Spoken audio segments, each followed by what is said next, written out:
Well, it's a balmy 34 degrees today, and we just got 4 to 6 inches of snow last night. And of course, the car was covered. I brushed it off, and I enjoy shoveling snow. It's a great exercise, but I don't enjoy wiping stuff like this off the vehicle.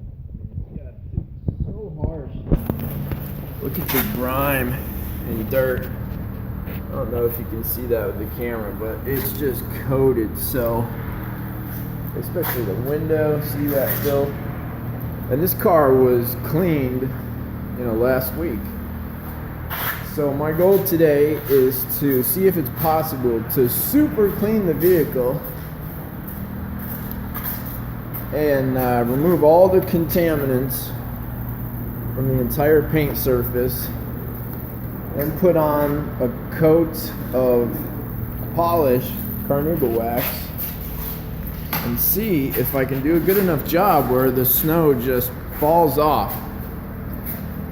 So step one of my process is going to be just simply super wash the car. I like the do-it-yourself place because I use a bucket and soap. I don't like the abrasive spinning brushes of gas stations and whatnot. And we don't have many nice eager beaver like car washes up here, so let's knock out step one.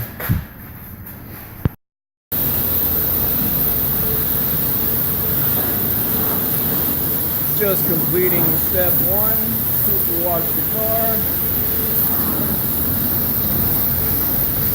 It is many of the salts and contaminants off as I can with this high pressure wand. Don't be careful on the wheels because I've gotten in too close with too high pressure and actually taken chrome off of wheel before back in the day. Back when I was a rookie washing cars with my buddy Ryan. And a shout out to Chapstick. Chris Chappell, where you at? The good old detailing days.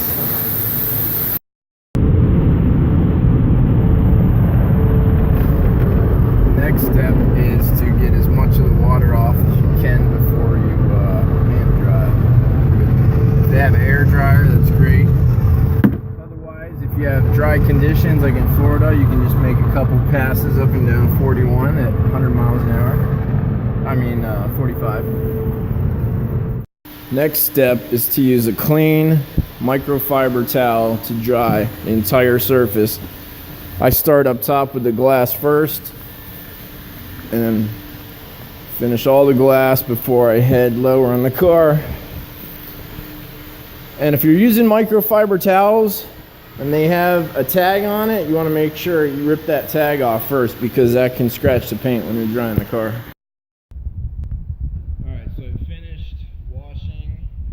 Drying the car off, and now what I'm going to do is try to remove some of these contaminants. I don't know if you can see in the reflection, but see all that stuff?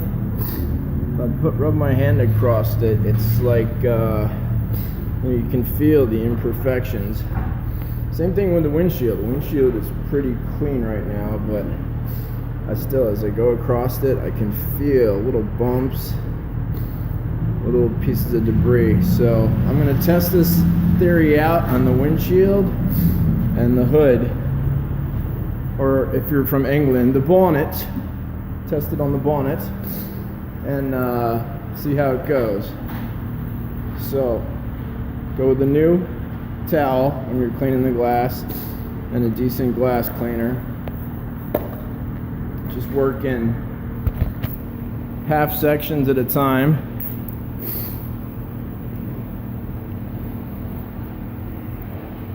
Half the windshield's good. You don't want it to dry before you get a chance to clean it off. So I go with half. Again, checking my towel. I know these already don't have any tags on them. If they do, rip them off. And just go in circular motion so you hit that debris from every angle.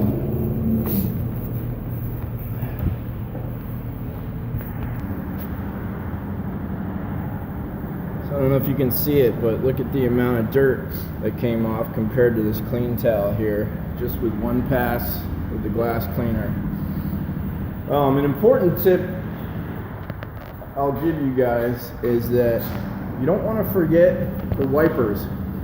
After you spend all this time cleaning the windshield, if you forget to clean these off, then it's just going to drag dirt across your freshly cleaned windshield. So take a little bit of the cleaner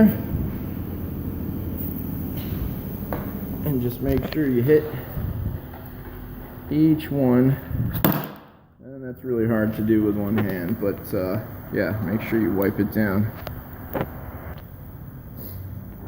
Look at that. That's just a single pass on the windshield wiper there. Okay, the third step I'm going to go with is to remove those contaminants that I can still feel even after bucket washing, hitting it with a high pressure, and using a glass cleaner. I'm going to use a clay kit.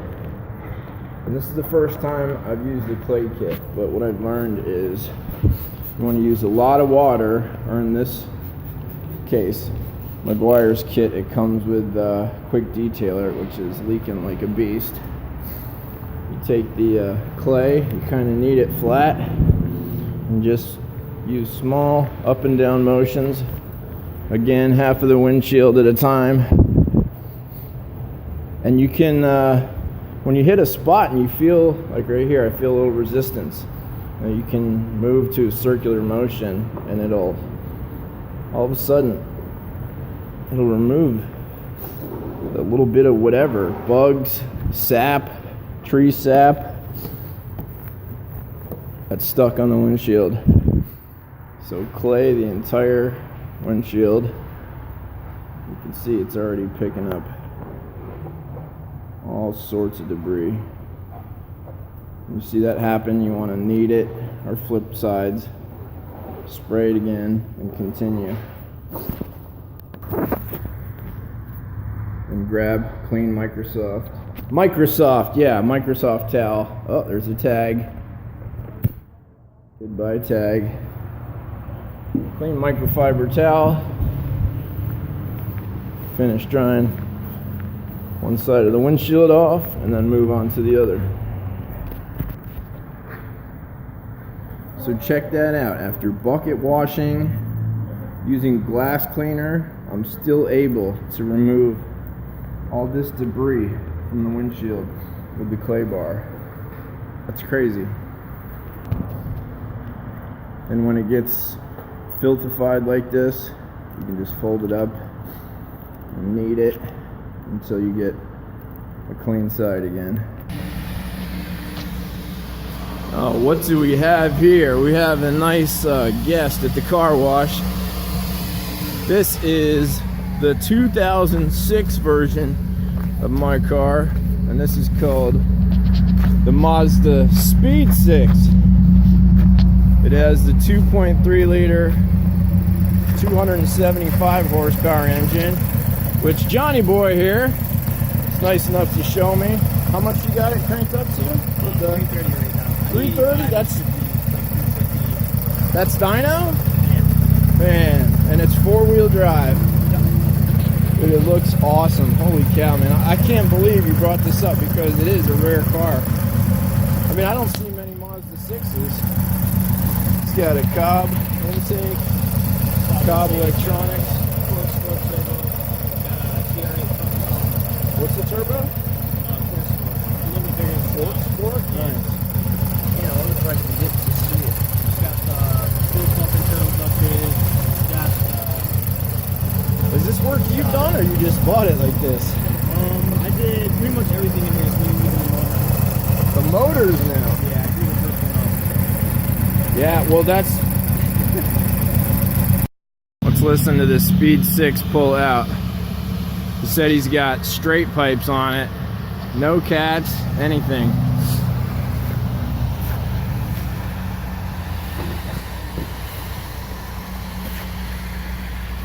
Which these Mazda 6s are kind of renowned for. Here we go.